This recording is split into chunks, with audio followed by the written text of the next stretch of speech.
Halo semuanya, kembali lagi dengan saya. Di video kali ini saya akan menjelaskan sedikit materi tentang jQuery, yang mana pengertian jQuery adalah dapat kita akses di W3 School, yaitu jQuery adalah suatu library JavaScript yang menjadikan sebuah web lebih bagus dan dapat mempercepat waktu ataupun kinerja dalam pembuatan web karena dapat dipanggil dengan menggunakan fungsinya dan tanpa membuatnya dari awal lagi.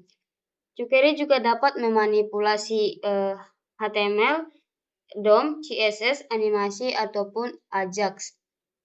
Perlu diperhatikan, untuk membuat jQuery terlebih dahulu harus memahami JavaScript dasar lebih dulu.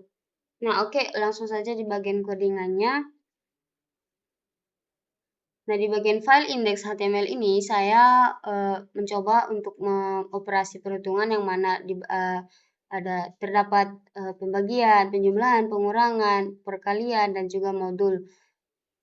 Nah, di sini terdapat form, dan kemudian tabel, kemudian ini adalah judul untuk di bagian barisnya.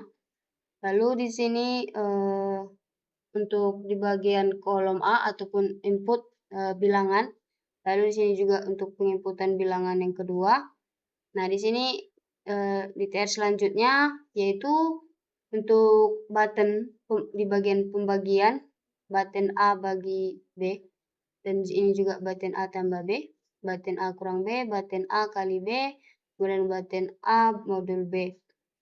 Kemudian di sini di tier selanjutnya ada di bagian hasil, yang mana nanti jika ID ini ataupun button ini diklik maka akan ditampilkan di bagian hasil, ID hasil. Yang mana perlu diperhatikan untuk sebelum kita menggunakan jQuery, kita harus mengkoneksikan kode kita dengan jQuery-nya. Itu dapat dilihat dari School di bagian ini Google CDN. Nah, ini bisa diambil kemudian dikopikan ke kode program kita. Nah, untuk penulisan jQuery bisa bersama dengan JavaScript, bisa di tag body ataupun di tag di head. Namun untuk penulisan jQuery harus harus paling atas sebelum JavaScript yang kita buat sendiri. Nah, setelah penulisan HTML-nya dibuat, kemudian di sini kita panggil jQuery-nya dengan kode dokumen read ini, maksudnya itu HTML-nya sudah, setelah HTML dimuat maka function ready dapat dijalankan, yang mana menggunakan parameter event dengan metode prevent default. Lalu di sini const a atau variabel a itu mengambil nilai dari const a menggunakan metode value, lalu mengubahnya ke integer dengan parseInt. Kemudian const c itu adalah variabel a dan variabel b disimpan di const c.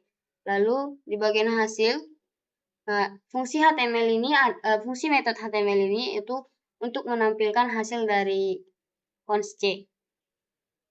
Lalu di bagian konsepnya gini, ketika button jumlah diklik maka event akan menerima function akan menerima parameter yang menggunakan prevent default.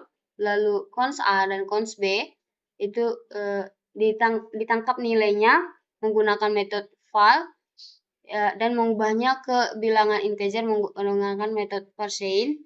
Lalu const c itu adalah yaitu nilai inputan A dan juga B yaitu ditampung di C, kemudian di ID hasil ditampilkan menggunakan metode HTML dari variabel C ataupun const C. Dan juga di bagian ID button kurang sama dengan di bagian button jumlah, namun hanya perbedaannya itu adalah di bagian ininya. Ini menggunakan penjumlahan dan ini menggunakan pengurangan. Dan juga baten kali juga begitu. Baten pembagian juga seperti itu, dan juga baten modul juga seperti itu. Oke, langsung didemokan saja biar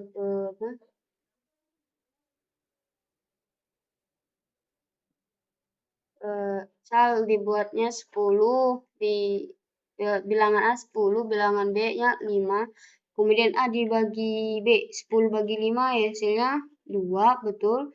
10 tambah 5, 15, 10 kurang 5, 5, 10 kali 5, 50, 10 modul B, 0. Karena kan 10 dibagi 5 kan habis, jadi sisa baginya 0. Nah, oke, di bagian file sebelumnya, selanjutnya itu di bagian teorinya. Di sini konsepnya yaitu adalah menampilkan suatu informasi ketika batennya diklik. Jadi di sini juga menggunakan jQuery, sama juga penulisannya dengan penjelasan tadi. Di sini menggunakan penulisan jQuery-nya di tag head. Lalu di sini ada style sedikit sederhana.